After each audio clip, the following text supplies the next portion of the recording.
اعوذ باللہ من الشیطان الرجیم، بسم اللہ الرحمن الرحیم۔ کتاب علل الشرائع، صفحہ نمبر 147، جلد اول، باب 96۔ انسانی طبع و شہوات و خواہشات کے اسباب بیان کیا ہم سے محمد بن حسن نے۔ انہوں نے محمد بن حسن صفار، احمد بن محمد بن عیسیٰ، حسن بن محبوب، عمرو بن اقدام، ابی اقدام، جابر، انہوں نے حضرت ابو جعفر امام محمد باقر علیہ السلام سے آپ نے بیان کیا، حضرت امیر المومنین علیہ السلام نے فرمایا کہ زمین پر جب جن اور انسان کو بستے ہوئے 7,000 سال گزر گئے تو اللہ تعالیٰ نے چاہا کہ شروع میں جن اور نسناس جن اور نسناس کو بستے ہوئے 7,000 سال گزر گئے تو اللہ تعالیٰ نے چاہا کہ وہ ایک مخلوق کو اپنے ہاتھ سے خلق فرمائے، اور جب مشیت الہی یہ ہوئی کہ آدم علیہ السلام کو پیدا کرے اور اس تقدیر و تدبیر کا ارادہ کر لیا جو آسمان و زمین کا اندر وہ کرنا چاہتا تھا تو اس کے علم میں تھا، تو اس نے آسمانوں کے پردے اٹھا دیے اور ملائکہ سے کہا، تم لوگ روئے زمین پر میری مخلوق جن و نسناس کو دیکھو۔ اب جو ملائکہ نے نظر ڈالی تو یہ دیکھا کہ یہ سب معاصی میں مبتلا ہیں، آپس میں خون ریزی کر رہے ہیں اور ناحق زمین پر فساد پھیلا رہے ہیں۔ تو یہ بات ان کو گراں گزری، وہ غضبناک ہوئے اور اہل زمین کے حال پر افسوس کا اظہار کرنے لگے۔ انہوں نے عرض کیا کہ اے پروردگار، تو صاحب قوت قدرت ہے، صاحب جبر و قہر ہے، تو عظیم الشان ہے، تیری مخلوق جو تیری زمین پر بستی ہے وہ کمزور اور ذلیل ہے، تیرے رزق پر عیش کر رہے ہیں، ہر طرح کے سامان عافیت سے فائدہ اٹھا رہے ہیں، اس کے باوجود تیری نافرمانی کر رہے ہیں، ایسے ایسے عظیم گناہ کر رہے ہیں، تجھے تعصف نہیں آتا؟ یہ لوگ جو کچھ کرتے ہیں یا کہتے ہیں اسے دیکھ کر یا سن کر تجھے غصہ نہیں آتا؟ ان کو سزا نہیں دیتا؟ بہرحال تیرے متعلق تو ان لوگوں کی یہ باتیں ہم لوگوں پر بے حد گراں ہیں۔ اللہ تعالیٰ نے ملائکہ کی باتیں سنی تو ارشاد کیا کہ میں زمین والوں پر اپنا ایک نائب اور خلیفہ بنانے والا ہوں، وہ ان لوگوں پر میری مخلوق پر میری زمین پر میری حجت ہوگا۔ ملائکہ نے عرض کیا، اے پاک پروردگار، تو اس زمین پر ایسے کو خلیفہ بنائے گا جو اس میں فساد برپا کرے، اس میں خون ریزی کرے، حالانکہ ہم لوگ تیری حمد کی تسبیح کرتے ہیں، تیری تقدیس کا اقرار کرتے ہیں، بس ہم لوگوں میں سے کسی کو خلیفہ بنا۔ ہم لوگ نہ تو زمین میں فساد برپا کریں گے نہ خون ریزی کریں گے۔ تو اللہ جل جلالہ نے ارشاد فرمایا کہ اے میرے ملائکہ، میں سب جانتا ہوں اور وہ سب جانتا ہوں جو تم نہیں جانتے۔ میرا ارادہ ہے کہ میں اپنے ہاتھ سے ایک مخلوق پیدا کروں جس کی ذریت کو میں انبیاء و مرسلین، صالح بندے اور ہدایت یافتہ ائمہ قرار دوں، اور انہیں اپنی زمین پر اپنا مخلوق، اپنا خلیفہ بناؤں جو میرے بندوں کو گناہوں سے منع کریں، انہیں عذاب سے ڈرائیں، میری اطاعت کی طرف ہدایت کریں اور میرے راستے پر چلائیں، تاکہ حجت تمام ہو اور ان کو ڈرایا جائے۔ ان میں نسناس کی اپنی زمین میں سے بیخ کنی کروں گا، اور نافرمان اور سرکش جنوں کو اپنی اس مخلوق سے ہٹا کر انہیں ہوا یا زمین کے دور دراز حصوں میں ساکن کر دوں گا تاکہ وہ ہماری مخلوق کے ہمسایہ نہ رہیں، اور جنوں کے درمیان اور اپنی مخلوق کے درمیان میں ایک پردہ ڈال دوں گا تاکہ وہ ہماری یہ مخلوق نہ جنوں کو دیکھ سکے، نہ ان سے مانوس ہو، نہ ان سے مخلوط ہو، نہ ان کے ساتھ اٹھے بیٹھے۔ بس اب میری اس مخلوق کی نسل میں سے جس کو میں نے منتخب کیا ہے ان نافرمانوں اور سرکشوں کی جگہ ساکن کروں گا۔ اگر وہ میری نافرمانی کرے گی تو اس کا حشر بھی وہی ہوگا جو ان نافرمانوں کا کروں گا۔ بس ملائکہ نے عرض کیا، پروردگار، تو جو چاہے وہ کر، اس لیے کہ ہم لوگوں کو تو بس اتنا ہی علم ہے جتنا تو نے ہمیں بتایا ہے، بے شک تو ہی صاحب علم و صاحب حکمت ہے۔ پھر اللہ تعالیٰ نے ارشاد فرمایا، اے ملائکہ، میں خلق کرنے والا ہوں ایک بشر کو گیلی مٹی سے کہ جب میں اسے درست کر لوں، اس میں اپنی روح پھونک دوں تو اس کے سامنے سجدے کے لیے جھک جانا۔ اللہ تعالیٰ نے یہ حکم حضرت آدم علیہ السلام کے متعلق حضرت آدم کی خلقت سے پہلے ہی ملائکہ کو دے دیا تھا تاکہ اللہ کی طرف سے ان پر حجت قائم رہے۔ آپ نے فرمایا، پھر اللہ تعالیٰ نے شیریں اور خوشگوار پانی سے ایک چلو لیا، اس کو خوب متھا، وہ بستہ ہو گیا، تو اس سے کہا، میں تجھ سے انبیاء و مرسلین اور عباد و صالحین و ائمہ و مہتدین اور جنت کی طرف دعوت دینے والوں اور ان کے متبعین کو تا قیامت پیدا کرتا رہوں گا، مجھے کسی کی پرواہ نہیں، اور جو کچھ میں کروں مجھ سے پوچھنے والا کوئی نہیں، بلکہ انہی لوگوں سے بات پوچھ کی جائے گی، یعنی مخلوقات سے۔ پھر اللہ تعالیٰ نے آب تلخ اور نمکین سے ایک چلو لیا، اسے متھا، وہ بستہ ہو گیا تو اس نے فرمایا کہ میں تجھ سے جباروں، فرعونوں، سرکشوں، شیاطین کے بھائیوں اور جہنم کی طرف دعوت دینے والوں اور ان کی پیروی کرنے والوں کو تا قیامت پیدا کرتا رہوں، اور مجھے کسی کی پرواہ نہیں، اور جو کچھ میں کروں گا مجھ سے کوئی باس پرس کرنے والا نہیں، بلکہ انہی سے باس پرس کی جائے گی۔ آپ علیہ السلام نے فرمایا کہ اللہ تعالیٰ نے ان میں بدا کی شرط لگائی اور اصحاب یمین میں بدا کی شرط نہیں لگائی۔ پھر اللہ تعالیٰ نے دونوں پانیوں کو ملا دیا، ان دونوں کو مت کر اپنے عرش کے سامنے ڈال دیا۔ اب وہ دونوں پانی مٹی کے جوہر تھے۔ پھر شمال، جنوب، مشرق، مغرب چاروں طرف کے ملائکہ کو حکم دیا کہ ان کو ٹھیک کریں، ان پر ہلکی ہلکی ہوائیں چلائیں، انہیں ریزہ ریزہ کریں، انہیں بکھیر دیں، ان میں 4 طرح کے تبائے ڈال دوں، یعنی صفرا، سودا، بلغم اور خون۔ بس شمال، جنوب، مشرق و مغرب کے ملائکہ اس پر چلے پھرے اور اس میں 4 تبائے ڈال دیے۔ بس بدن کے اندر صفرا شمال کے ملائکہ کی طرف، بلغم مشرق کے ملائکہ کی طرف، سودا مغرب کے ملائکہ کی طرف اور خون جنوب کے ملائکہ کی طرف سے پیدا ہو گیا۔ خلقت تمام ہوئی اور بدن کامل ہو گیا۔ پس صفرا کی وجہ سے اس میں حب حیات اور طول امید یعنی طول عمل یعنی امید اور حرص لازم ہو گیا۔ بلغم کی وجہ سے کھانے پینے کی خواہش اور نرمی اور رفق لازم ہو گیا، اور سودا کی وجہ سے غصہ، بے وقوفی، شیطانیت، سرکشی، نافرمانی و اجرت لازم ہو گئی، اور خون کی وجہ سے اس میں عورتوں کی محبت و لذت، افعال حرام و شہوت لازم آئی۔ عمرو کا بیان ہے کہ مجھے جابر نے بتایا کہ امام محمد باقر علیہ السلام نے فرمایا کہ میں نے یہ حضرت علی علیہ السلام کی کتابوں میں سے ایک کتاب میں تحریر کیا ہوا پایا۔ نمبر 2، میرے والد رحم اللہ نے بیان کیا سعد بن عبداللہ نے، احمد بن ابی عبداللہ، ان سے متعدد لوگوں نے روایت کی۔ ان لوگوں سے ابی طاہر بن حمزہ نے، انہوں نے حضرت ابو الحسن امام رضا علیہ السلام سے روایت کی کہ آپ نے فرمایا کہ انسانی طبع یعنی طبیعت کی جمع 4 ہیں، ان میں ایک بلغم، یہ جنگجو اور دشمن ہے، دوسرا خون ہے، یہ غلام ہے مگر کبھی کبھی غلام اپنے مالک کو قتل کر دیتا ہے، تیسرا صفرا جو بادشاہ ہے اور ان کو چلاتا ہے، چوتھا سودا ہے، اس پر افسوس ہے جب زمین پہ زلزلہ آتا ہے تو اس کی ہر شے زلزلے کی نظر ہو جاتی ہے۔ نمبر 3، بیان کیا ہم سے محمد بن حسن رحم اللہ، انہوں نے محمد بن حسن صفار، انہوں نے احمد بن محمد بن عیسیٰ، احمد بن محمد بن ابی نصر بزنتی، ابی جمیلہ، انہوں نے ایک شخص سے اور اس نے حضرت امام ابو جعفر محمد باقر علیہ السلام سے روایت کی کہ آپ نے فرمایا جگر میں غلیظیت، گھاڑا پن یا سختی ہوتی ہے اور پھیپھڑے میں حرارت ہوتی ہے، عقل کا مسکن قلب ہے۔ نمبر 4، بیان کیا ہم سے محمد بن موسیٰ بن متوکل نے، انہوں نے عبداللہ بن جعفر حمیری، محمد بن حسین، حسن بن محبوب، بعض اصحاب سے ایک مرفوع حدیث کی روایت کی ہے کہ جب اللہ تعالیٰ نے حضرت آدم علیہ السلام کی طینت کو خلق کیا تو ہر 4 طرف کی ہواؤں کو حکم دیا کہ وہ اس پر چلیں، تو ہوائیں چلیں، ہر ایک ہوا کی طبیعت اور خصوصیت و طینیت آدم علیہ السلام نے حاصل کر لی۔ نمبر 5، بیان کیا ہم سے علی بن احمد رحم اللہ نے، انہوں نے محمد بن عبداللہ کوفی، موسیٰ بن عمران نخعی، انہوں نے اپنے چچا حسین بن یزید،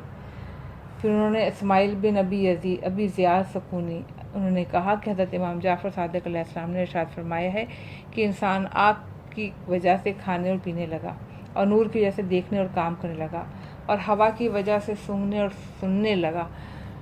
پانی کی وجہ سے کھانے اور پینے کی لذت حاصل کرنے لگا، روح کی وجہ سے حرکت کرنے لگا، اور اگر اس کے معدے میں آگ نہ ہوتی تو جو کچھ وہ کھاتا وہ ہضم نہیں ہوتا۔ یا فرمایا کہ کھانا اور پینا اس کے پیٹ میں خشک پڑا رہتا، اگر ہوا نہ ہوتی تو جو آگ اس کے معدے میں ہے مشتعل نہ ہوتی، اس کے معدے کو جلا ڈالتی، اور اگر نور نہ ہوتا تو وہ دیکھ نہ سکتا، سمجھ نہ سکتا، اگرچہ صورت اس کی مٹی کی ہے مگر اس کے جسم میں ہڈیوں کا ڈھانچہ ہے، جیسے کوئی درخت ہو، اور اس کے جسم میں خون ہے جیسے زمین میں پانی ہو، جس طرح زمین بغیر پانی کے قائم نہیں رہ سکتی اس طرح سے انسان کا جسم بھی بغیر خون کے قائم نہیں رہ سکتا، اور ہڈی کا گودا در حقیقت خون کا مکھن ہے اور بالائی جھاگ ہے، اس طرح سے انسان دنیا اور آخرت کی چیزوں سے مل کر بنا ہوا ہے، پیدا ہوا ہے۔ جب تک اللہ تعالیٰ ان دونوں چیزوں کو جمع رکھے گا، زمین پر وہ باحیات رہے گا، اس لیے کہ وہ آسمان سے زمین پر نازل کیا گیا ہے۔ جب اللہ تعالیٰ دونوں کو جدا کرے گا تو یہی جدائی ہے، اخروی چیز آسمان کی طرف واپس چلے جائے گی، بس زمین میں اس کے حیات اور آسمان میں اس کی موت ہے۔ اس لیے کہ جسم اور روح دونوں جدا ہو جائیں گے۔ اب روح اور نور دونوں اپنی سابقہ منزل پر پہنچ جائیں گے، جسم یہیں چھوٹ جائے گا، اس لیے کہ یہ دنیاوی چیز ہے، بلکہ جسم دنیا میں مٹ جائے گا، اس لیے کہ ہوا پانی کو جذب کر لے گی تو وہ خشک رہ جائے گی، اب وہ صرف مٹی باقی رہ جائے گی اور چند دنوں میں بوسیدہ ہو کر چور چور ہو جائے گی اور ہر چیز اپنی سابق اصل کی طرف واپس ہو جائے گی۔ اور روح حرکت کرتی ہے نفس کے ذریعے، نفس میں حرکت ہوتی ہے ریح کے ذریعے۔ بس مومن کا نفس جو نور ہے اس کی تائید عقل سے ہوتی ہے، اور کافر کا نفس جو نہ ہے اس کی تائید چالاکی اور مکر و فریب سے ہوتی ہے۔ تو یہ صورت نار کی ہے، کافر کا نفس نار تھا، تو یہ صورت نار کی ہے اور یہ صورت نور کی ہے۔ اور موت مومن بندوں کے لیے اللہ کی رحمت ہے اور کافروں کے لیے عذاب ہے۔ اللہ تعالیٰ دو طرح کی سزا دیتا ہے، ایک سزا جس کا تعلق روح سے ہے اور دوسری سزا یہ ہے کہ بعض لوگوں پر مسلط کر دیتا ہے۔ روحانی سزا بیماری اور فکر و افلاس ہے، اور کسی کا کسی پر مسلط ہو جانا یہ عذاب اور سزا ہے۔ اس بنا پر اللہ تعالیٰ کا قول ہے کہ اس طرح ہم ظالموں کو ان کے اعمال کے سبب جو وہ کرتے تھے ایک دوسرے پر مسلط کر دیتے ہیں۔ سورہ انعام آیت نمبر 129۔ بس اگر روح کا گناہ ہے تو اس کے لیے بیماری اور فکر ہے، اور کسی ظالم کا مسلط ہونا سزا ہے، اور مومن کے لیے سزا دنیا میں ہی دے دی جاتی ہے۔ کافر کے لیے یہ سزا دنیا میں ہے، پھر آخرت میں اس کے لیے بدترین عذاب ہے۔ پھر یہ ساری سزا بغیر گناہوں کے نہیں ہوگی۔ گناہ کیا ہے؟ گناہ ہے بری خواہشات۔ اگر یہ مومن کی طرف سے ہے تو اس کا شمار خطا و نسیان میں ہوگا، اور اگر کافر کی طرف سے ہے تو اس کا شمار دیدہ دانستہ عمدن انکار عہد سے ہوگا، انکار عہد سے تجاوز اور حسد میں ہوگا۔ چنانچہ اللہ تعالیٰ کا ارشاد ہے کہ یہ صرف حسد کی وجہ سے ہے جو ان کے دلوں میں ہے۔ سورہ بقرہ آیت 129۔ نمبر 6، بیان کیا ہم سے محمد بن موسیٰ بن متوکل، انہوں نے عبداللہ بن جعفر حمیری، پھر انہوں نے احمد بن محمد بن عیسیٰ، پھر حسن بن محبوب، پھر ہمارے بعض صحاب، ان سے مرفوعاً روایت ہے کہ حضرت امام جعفر صادق علیہ السلام نے فرمایا کہ انسان کے لیے اپنے نفس کا عرفان یہ ہے کہ اس کے 4 طبائع، 4 ستون، 4 ارکان کی معرفت حاصل کر لے۔ اس کی 4 طبیعتیں یا طبائع یہ ہیں کہ خون، سودا، صفرا اور بلغم، اور اس کے 4 ستون کیا ہیں؟ عقل، اس کی وجہ سے زیر کی، فہم و حفظ اور علم۔ 4 یہ ہو گئے، عقل، فہم، حفظ، علم۔ اور اس کے چاروں ارکان نور اور نارو روح اور ماں، نور، نار، روح، ماں یعنی پانی ہیں۔ بس نور کے ذریعے انسان دیکھتا، سنتا اور سمجھتا ہے، نار کے ذریعے کھاتا پیتا ہے، روح کے ذریعے حرکت کرتا ہے، پانی کے ذریعے چیزوں کا ذائقہ محسوس کرتا ہے۔ انسان کی یہ بنیادی شکل ہے۔ اب اگر وہ عالم و حافظ و ذکی و زیرک و صاحب فہم ہے تو اسے خالص وحدانیت اور اطاعت اور اقرار کے ساتھ یہ معلوم ہو جائے گا کہ وہ کس جگہ پر ہے، یہ اشیاء کہاں سے آتی ہیں، یہاں کس مقصد کے لیے آیا ہے اور کس طرف جانے والا ہے۔ اور کبھی نفس بحالت حرارت اس میں عمل کرتا ہے، کبھی کبھی بحالت برودت یعنی خالی ٹھنڈک اس میں عمل کرتا ہے۔ بس اگر حرارت ہے تو تکبر، اکڑ، چستی، قتل، چوری، سرور، خوشی، فسق و فجور، زنا، خوشی سے جھومنا، شان بگاڑنا، یہ سب کچھ ہوگا۔ اگر برودت ہے تو پھر غم، حزن، عاجزی، پژمردگی، نسیان، مایوسی، یہی وہ عوارض ہیں جو مختلف بیماریوں کو راستہ دیتے ہیں۔ اور یہ بیماریاں اول اس وقت شروع ہوتی ہیں جب انسان کسی کام میں غلطی کرتا ہے، اس غلطی میں اس کے مطابق کھا پی لیتا ہے، ایسے وقت میں کھا پی لیتا ہے جو اس کے لیے نامناسب ہوتا ہے۔ چنانچہ اس میں مختلف اقسام کے امراض و اسقام پیدا ہوتے ہیں۔ پھر آپ علیہ السلام نے فرمایا کہ انسان کے تمام اعضاء و جوارح اور رگیں یہ سب کی سب اللہ کی فوج ہے، جو انسان پر تعینات ہیں. جب اللہ کا ارادہ ہوتا ہے اس انسان کو مرض میں مبتلا کر دے تو اس کو اس پہ مسلط کر دیتا ہے، اور اللہ جہاں چاہتا ہے یہ فوج اس جگہ سقم پیدا کر دیتی ہے. نمبر 7 بیان کیا ہم سے محمد بن موسیٰ برقی نے، انہوں نے کہا بیان کیا ہم سے علی بن محمد ماجلویہ، اور ان سے احمد بن ابی عبداللہ، پھر والد ہیں ان کے، پھر محمد بن سنان، پھر ان کے استاد. ان سے ایک مرفوع روایت کی ہے کہ حضرت امیر المومنین سے علیہ السلام سے کہ آپ نے فرمایا کہ انسان کے اندر سب سے حیرت انگیز چیز اس کا قلب ہے، کہ وہ علم و حکمت کا سرچشمہ بھی ہے اور اس میں اس کی ازداد یعنی ضدیں بھی موجود ہیں. اگر اس کو کچھ امید پیدا ہوئی ہے تو اس میں طمع سوار ہو جاتی ہے. جب طمع سوار ہو جاتی ہے تو اس کی حرص آ کر ہلاک کر دیتی ہے. اگر اس کے اندر مایوسی اور ناامیدی آئی تو تعصب اس کو مار ڈالتا ہے. اگر اس کو غصہ آیا تو اس کا غصہ غیر شدید ہو جاتا ہے. قسمت سے خوشی ملی تو اس کو تحفظ بھول جاتا ہے. اگر کوئی ہولناک شے سامنے آتی ہے تو اس سے بچنے کی کوشش کرتا ہے. پھر اگر امن نصیب ہو گیا تو غفلت امن کو سلب کر لیتی ہے. اگر کوئی نعمت ہاتھ میں آئے تو غرور میں گرفتار ہو جاتا ہے. اگر کوئی مصیبت آئے تو رونے چلانے لگتا ہے. اگر مال ہاتھ آ گیا تو دولت و ثروت اسے گمراہ کر دیتی ہے. اگر فاقہ کشی کی نوبت آئے تو بلا میں پھنس جاتا ہے. اگر بھوک نے ستایا تو کمزوری نے اسے بٹھا دیا. اگر پیٹ سے حد سے زیادہ بھر گیا تو بدہضمی میں گرفتار ہو گیا. لہذا ہر کمی مضر اور ذاتی فساد پیدا کرتی ہے. نمبر 8 انہی اسناد کے ساتھ روایت کی گئی ہے کہ محمد بن سنان سے کہ انہوں نے اپنے بعض اصحاب سے، انہوں نے حضرت امام جعفر صادق علیہ السلام سے، راوی کا بیان ہے کہ میں نے آپ علیہ السلام کو ایک شخص سے فرماتے ہوئے سنا کہ اے فلاں تجھے معلوم ہونا چاہیے کہ جسم کے اندر قلب کو وہی مقام حاصل ہے جو لوگوں میں امام کو حاصل ہے، کہ وہ ان لوگوں کے لیے واجب الاطاعت ہوتا ہے. کیا تم نہیں دیکھتے ہو کہ جسم کے تمام اعضاء قلب کے معاون اور مددگار ہیں اور ترجمان ہیں؟ یہ دونوں کان، یہ دونوں آنکھیں، یہ ناک، یہ منہ، یہ دونوں ہاتھ پاؤں، یہ شرمگاہ، یہ سب کے سب قلب کی طرف سے امور انجام دیتے ہیں. چنانچہ قلب جب دیکھنا چاہتا ہے تو انسان اپنی آنکھیں کھول دیتا ہے، جب سننا چاہتا ہے تو دونوں کان حرکت میں آ جاتے ہیں، مسامع کھلتے ہیں اور انسان کھلتا ہے. جب قلب کچھ سونگھنا چاہتا ہے تو ناک کے ذریعے سونگھتا ہے، جب ناک اس خوشبو کو قلب تک پہنچاتی ہے، اور جب بات کرنا چاہے تو زبان کے ذریعے بات کرتا ہے، جب کسی چیز کو گرفت میں لینا چاہتا ہے تو ہاتھ کام کرتے ہیں، جب چلنے کا ارادہ کرتا ہے تو پاؤں چلنے لگتے ہیں، جب خواہش پوری کرنے کا ارادہ کرتا ہے تو شرمگاہ حرکت میں آ جاتی ہے. یہ سب قلب کی نیابت میں اور اسی کی تحریک کا کام انجام دیتی. جس طرح یہ تمام اعضاء قلب کے مطیع ہیں، اسی طرح لوگوں کو بھی چاہیے کہ وہ اپنے امام کے مطیع و فرمانبردار ہوں. صفحہ 152 9 نمبر. خبر دی ہم کو عبداللہ بن شاذان بن احمد بن عثمان برواتی، ان سے ابو علی محمد بن حارث بن سفیان السمرقندی، ان سے صالح بن سعید ترمذی، پھر عبد المنعم بن ادریس، انہوں نے اپنے والد سے، انہوں نے وہب بن منبع سے، ان سے روایت ہے کہ توریت میں حضرت آدم علیہ السلام کی خلقت کے متعلق لکھا ہوا پایا کہ اللہ تعالیٰ کا ارشاد ہے کہ میں نے آدم علیہ السلام کو پیدا کیا تو ان کے جسم میں 4 چیزیں رکھیں، پھر ان سب کو بطور وراثت ان کے اولاد میں بھی باقی رکھا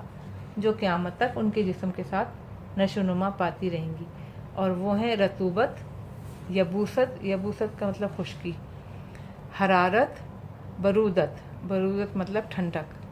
یہ اس لیے کہ ان کو میں نے مٹی اور پانی سے پیدا کیا اور اس میں نفس اور روح کو ودیت کر دیا.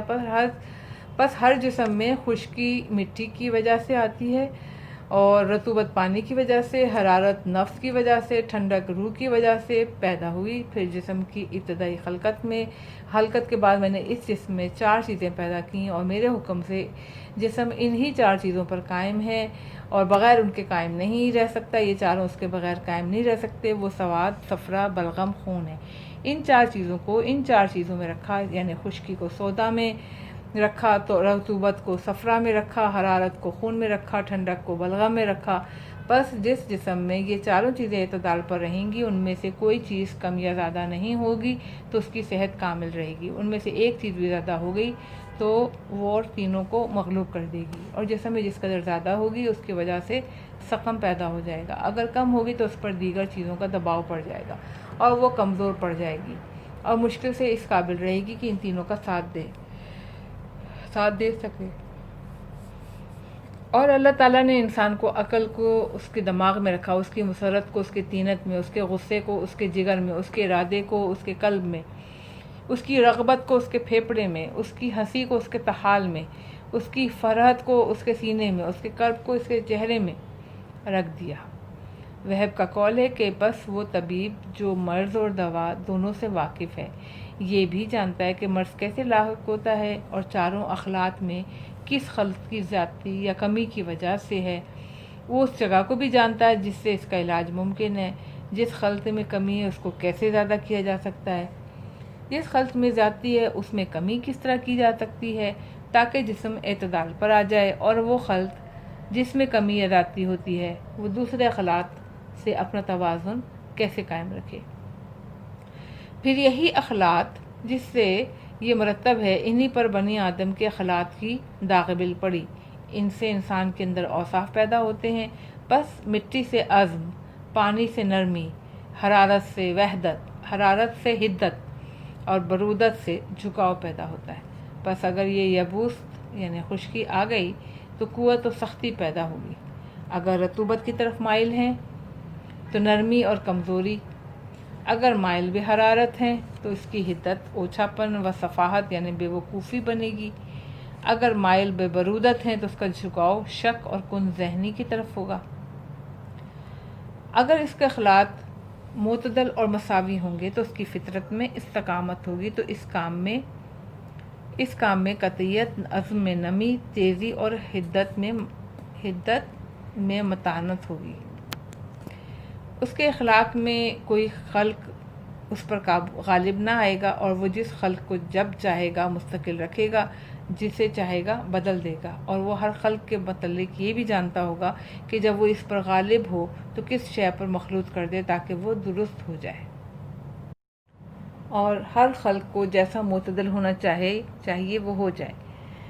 بس تراب مٹی سے کہ اس میں قوت و بخل و تنگی، سختی، بے قراری و حرص و یاس و قنوطیت و عزم و گریز ہے، اور پانی کی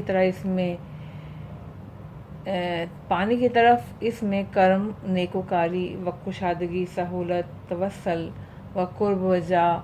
رجا، امید و خوشخبری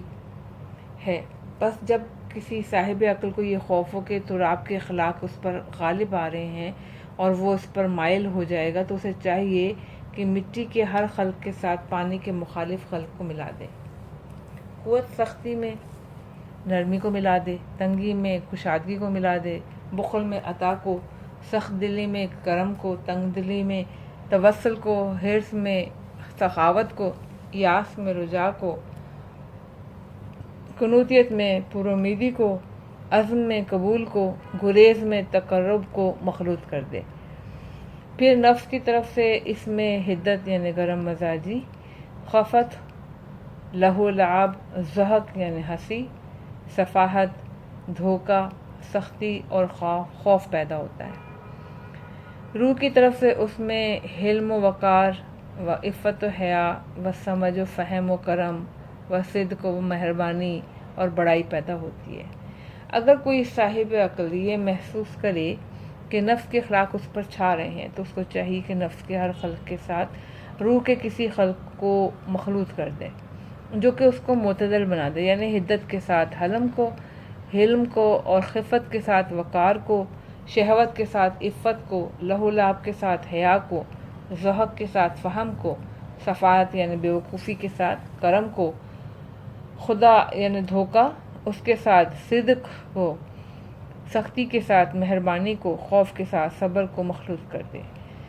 پھر اسی نفس کی وجہ سے اولاد آدم سنتی بھی ہے، دیکھتی بھی ہے، پیتی بھی ہے، نشست و برخاست کرتی بھی ہے، اور ہنستی بھی ہے، روتی بھی ہے، خوش بھی ہوتی ہے، محزون و مغموم بھی ہوتی ہے، اور روح کی وجہ سے انسان حق و باطل میں ہدایت و گمراہی میں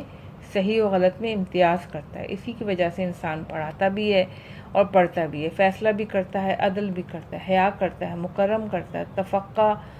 اور فہم کرتا ہے، اندازہ کرتا ہے، اقدام کرتا ہے۔ پھر اس روح کے اخلاق کے پہلو 10 خصلتیں ہیں: ایمان، حلم، عقل، علم، عمل، نرمی، ورع، صدق، صبر، مہربانی، اور انہی 10 اخلاق و خصائل میں پورا دین ہے۔ مگر ان میں سے ہر خصلت کے ساتھ اس کا دشمن بھی ہے۔ ایمان کا دشمن کفر، حلم کا دشمن احمق پن، عقل کا دشمن گمراہی، علم کا دشمن جہل، عمل کا دشمن کسل، نرمی کا دشمن عجلت، ورع کا دشمن فسق و فجور، صدق کا دشمن کذب، صبر کا دشمن بے قراری و جزا، مہربانی کی دشمن سختی۔ جب ایمان میں کمزوریاں آتی ہیں تو اس پر کفر مسلط ہو جاتا ہے، تب تو وہ اس کے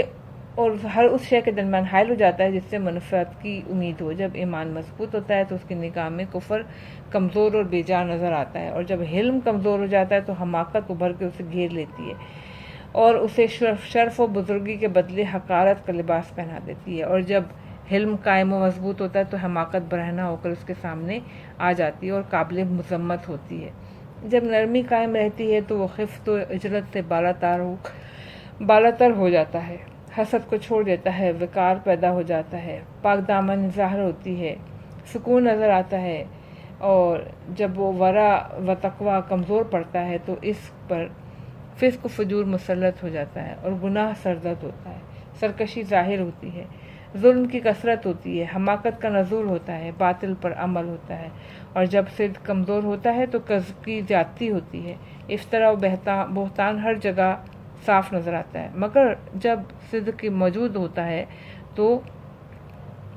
کم و ذلیل اور رسوا ہوتا ہے، اور افطرا کی زبان بند ہو جاتی ہے، بہتان بے جان اور مردہ ہو جاتا ہے، نیکی اور خیر قریب ہوتے ہیں، شر دور ہوتا ہے۔ جب صبر میں کمزوری ہوتی ہے تو دین کمزور ہو جاتا ہے، حزن بڑھ جاتا ہے، نیکیاں مردہ ہو جاتی ہیں، اجر و ثواب معدوم ہو جاتا ہے۔ جب صبر مضبوط ہوتا ہے تو دین خالص ہو جاتا ہے، حزن و افسوس نہیں ہوتا رہ جاتا، جزا ختم ہو جاتا ہے، نیکیوں میں جان آ جاتی ہے، اجر و ثواب عظیم ہو جاتا ہے، مستقل مزاجی ظاہر ہو جاتی ہے، ذہن سے کمزوری دور ہو جاتی ہے۔ جب انسان مہربانی کو ترک کر دیتا ہے تو فریب ظاہر ہوتا ہے، بدخلقی آ جاتی ہے، تنخوئی شدید ہو جاتی ہے، ظلم کی کثرت ہوتی ہے، عدل متروک ہو جاتا ہے، منکرات و منہیات کھل کر سامنے آ جاتی ہیں، حسن سلوک متروک ہوتا ہے، صفاحت و بے وقوفی کا اظہار ہوتا ہے، حلم و بردباری سے کنارہ کشی ہوتی ہے، عقل زائل ہوتی ہے، علم متروک ہوتا ہے، عمل میں فتور آتا ہے، دین مردہ اور صبر کمزور اور بزدلی میں اضافہ، صدق کی توہین ہوتی ہے، اہل ایمان کی ساری عبادت خاک میں مل جاتی ہے۔ اور عقل کے اخلاق میں 10 اخلاق صالح ہیں: حلم، علم، رشد، عفت، حفاظت، حیا، سنجیدگی، خیر پر قائم رہنا، شر سے کراہت، ناصح کی اطاعت۔ یہ 10 اخلاق جن میں سے ہر ایک خلق سے 10 خصائص کی شاخیں پھوٹتی ہیں: حلم سے حسن عاقبت، لوگوں میں قابل تعریف، باشرف و منزلت، بے وقوفی سے پاک، نیک اعمالی، نیکوکاروں کی صحبت، کمینگی سے احتیاط، خساست سے بالاتر ہونا، نرمی سے رغبت اور بلند درجات کا قرب۔ علم سے مندرجہ ذیل فضائل پھوٹتے ہیں: شرف، اگرچہ اس کا تعلق کسی پست طبقے سے کیوں نہ ہو، عظمت، اگرچہ وہ آدمی حقیر ہی کیوں نہ ہو، طینت میں غنا، اگرچہ کہ فقیر ہی کیوں نہ ہو، قوت، اگرچہ کہ وہ ضعیف و کمزور ہی کیوں نہ ہو، شرافت و نجابت، اگرچہ کہ انسان حقیر ہی کیوں نہ ہو، قرب، اگرچہ دور کا تعلق ہی کیوں نہ ہو، جود و سخا، اگرچہ کہ بخیل ہی کیوں نہ ہو، حیا، اگرچہ کہ وہ بے وقت ہی کیوں نہ ہو، رعب، اگرچہ کہ وہ حقیر ہی کیوں نہ ہو، سلامتی، اگرچہ کہ وہ بیماری کیوں نہ ہو۔ رشد سے یہ خصائل پیدا ہوتے ہیں: پختگی، ہدایت، نیکی، تقوی، عبادت، قصد، کفایت شعاری، قناعت، کرم اور صدق۔ عفت سے مندرجہ ذیل خصائل پیدا ہوتے ہیں: کفایت، عجز، خلوص، بلندی فکر، صبر، مدد، یقین، رضا، راحت اور تسلیم۔ سیانت یعنی حفاظت ذات، اس سے مندرجہ ذیل خصائل پیدا ہوتے ہیں: حفظ آبرو، ورع، حسن ثنا، تزکیہ، مروت، کرم و غبطہ، رشک یعنی سرور، متانت، تفکر۔ حیا سے مندرجہ ذیل خصائل حاصل ہوتے ہیں: نرمی، رافت، رحمت، مداومت، نیکی کا دہرانا یعنی بشاشت، اتفاق، نفس متقی میں تواضع اور ورع اور حسن خلق۔ مداومت علی الخیر سے درستگی، اقتدار، عزت، عاجزی، انکساری، توبہ، سعادت، امن، خوشنودی، عوام، حسن عاقبت۔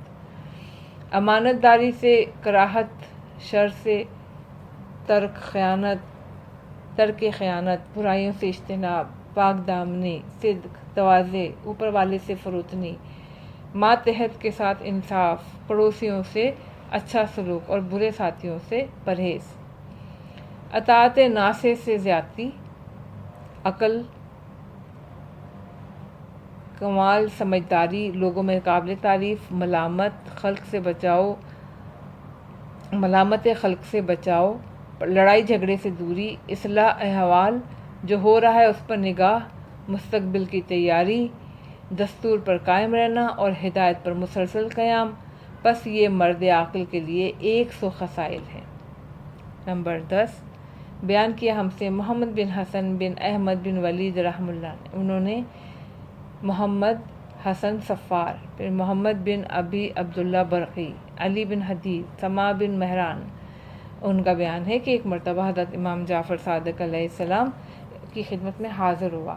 اس وقت آپ کے پاس بہت سے اور دوست بھی موجود تھے۔ اثناء گفتگو میں عقل و جہل کا ذکر آ گیا تو آپ نے ارشاد فرمایا، عقل اور اس کی فوج کو پہچان لو، ہدایت پا جاؤ گے، جہل اور اس کی فوج کو پہچان لو، ہدایت پا جاؤ گے۔ میں نے عرض کیا کہ جب تک آپ پہچان نہیں کرائیں گے ہم لوگ پہچان نہیں کر سکتے۔ آپ نے فرمایا، اللہ تعالیٰ نے عرش کے دائیں جانب سے اپنی نور سے روحانین میں جس کو پیدا کیا وہ عقل ہے۔ اس سے کہا پیچھے ہٹ، وہ پیچھے ہٹ گئی، پھر کہا آگے آ، تو آگے آ گئی۔ اللہ تعالیٰ نے اس سے کہا، میں نے تجھے ایک عظیم مخلوق بنایا ہے، تمام مخلوقات پر برتری عطا کی ہے۔ پھر جہل سے ایک کھارے اور سیاہ پانی سے پیدا کیا جہل کو، اس کو حکم دیا پیچھے ہٹ، وہ پیچھے ہٹ گیا، پھر حکم دیا آگے آ، مگر اس نے حکم قبول نہیں کیا۔ تو اللہ تعالیٰ نے کہا تجھ میں تکبر آ گیا، تجھ پر لعنت۔ پھر اللہ تعالیٰ نے عقل کو 75 کی تعداد میں ایک فوج عنایت کی۔ جب جہل نے دیکھا کہ اللہ تعالیٰ نے عقل کو اتنا مکرم کیا اور اسے اتنی بڑی فوج دے دی تو اس کے دل میں عقل کی طرف سے بغض و عداوت پیدا ہوئی۔ اس نے کہا، پروردگار، یہ میری طرح کی مخلوق ہے مگر تو نے اسے اتنا مکرم کر دیا، اتنی قوت دے دی، میں اس کی ضد ہوں، میرے پاس تو کوئی طاقت نہیں، لہذا مجھے بھی اس کے برابر فوج عطا کر۔ اللہ تعالیٰ نے فرمایا، اچھا اگر اس کے بعد بھی تو نے میری نافرمانی کی تو میں تجھے اپنی رحمت سے نکال باہر کروں گا۔ اس نے کہا مجھے قبول ہے۔ تو اللہ تعالیٰ نے اس کو بھی 75 کی تعداد میں فوج عطا کر دی۔ اور وہ یہ کہ خیر جو عقل کا وزیر ہے اس کی ضد شر جو جہل کا وزیر ہے،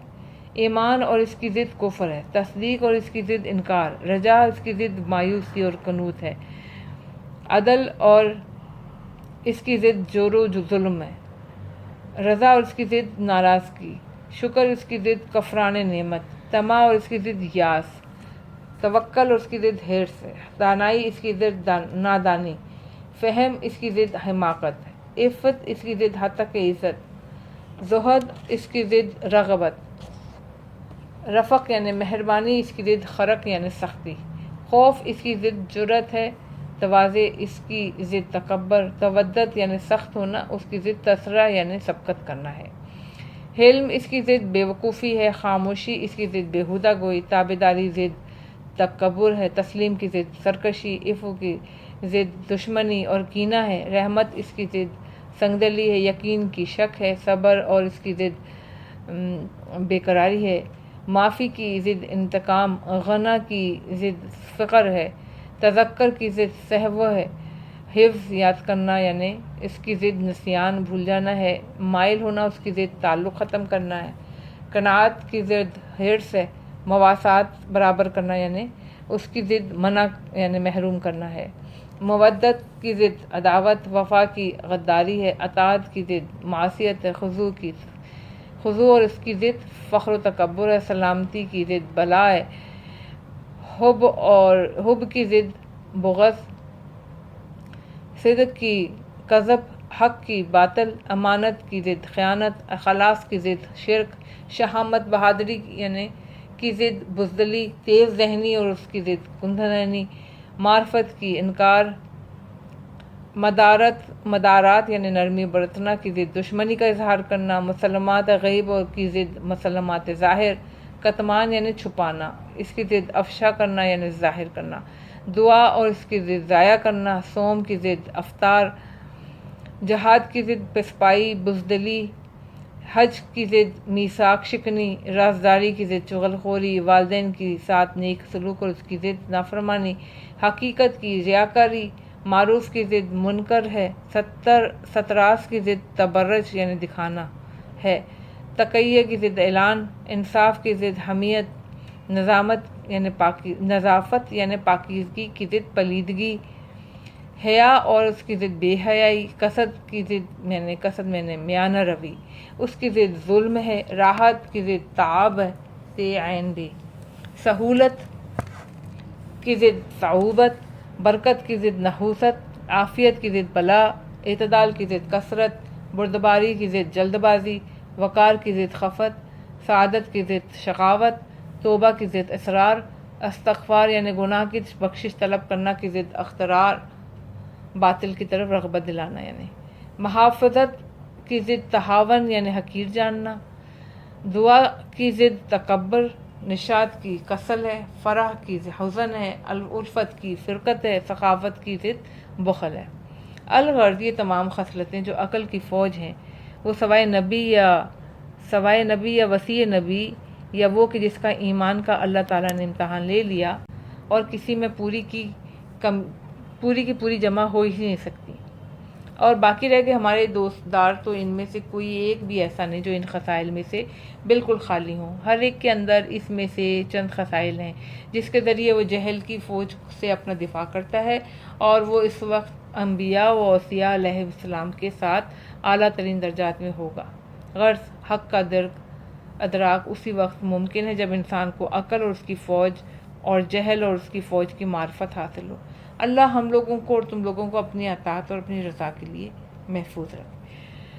نمبر 11 بیان کیا ہم سے محمد بن حسن بن احمد بن ولید رضی اللہ عنہ نے، ان سے محمد بن حسن صفار، انہوں نے ابراہیم بن ہاشم، انہوں نے ابو اسحاق ابراہیم بن میسم خفاف، انہوں نے ہمارے اصحاب میں سے ایک شخص، اس نے عبد الملک بن حشام، انہوں نے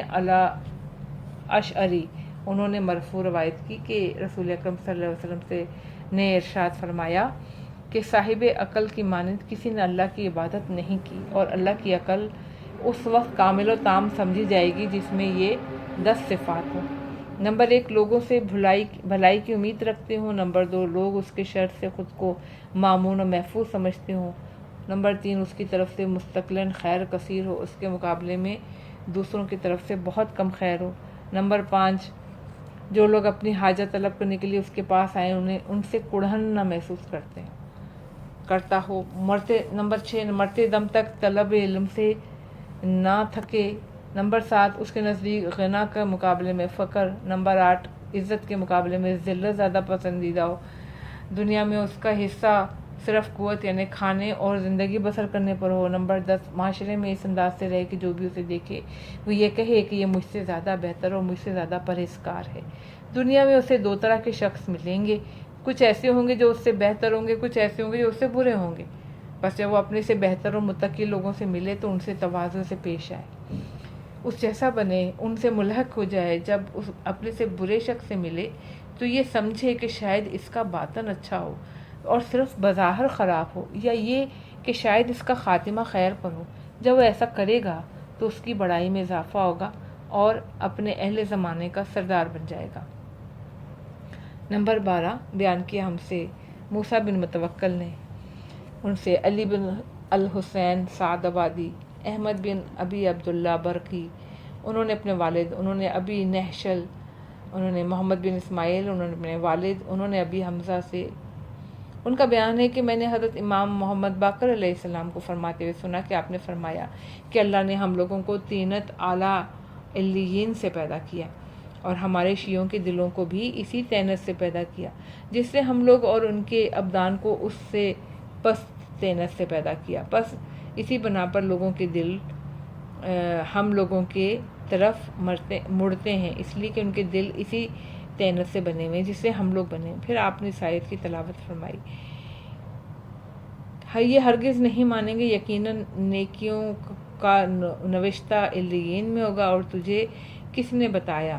کہ علیون کیا چیز ہے؟ یہ ایک لکھی ہوئی کتاب ہے، اس پہ اللہ تعالیٰ کے مقرب فرشتے حاضر رہتے ہیں. سورہ مطففین آیت نمبر 12 سے لے کر 18. نمبر 13 بیان کیا ہم سے احمد بن ہارون،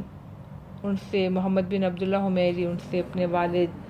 ان سے یعقوب بن عزیز، انہوں نے حماد بن عیسیٰ، انہوں نے ابی نعیم حضلی، انہوں نے ایک شخص سے، انہوں نے حضرت علی بن حسین سے روایت کی. آپ نے فرمایا کہ اللہ تعالیٰ نے انبیاء علیہ السلام کے قلوب و ابدان دونوں کو طینت اعلیٰ سے خلق فرمایا، اور مومنین کے قلوب بھی اسی طینت سے خلق کیے، مگر ان کے ابدان کو اس کے علاوہ دوسری طینت سے خلق، اور کافروں کے قلوب و ابدان کو طینت سجین سے خلق کیا، ان دونوں طینتوں کو آپس میں مخلوط کر دیا. یہی وجہ ہے کہ مومن کی نسل سے کافر پیدا ہوتا ہے اور کافر کی نسل سے مومن. اسی وجہ سے مومن سے گناہ سرزد ہوتے ہیں اور کافر سے نیکیاں ظہور پذیر ہوتی ہیں. بس مومنین کے قلوب ادھر مائل ہوتے ہیں جس سے وہ پیدا ہوئے ہوں، کافروں کے قلوب اس طرف مائل ہوتے ہیں جس سے وہ پیدا ہوئے ہوں.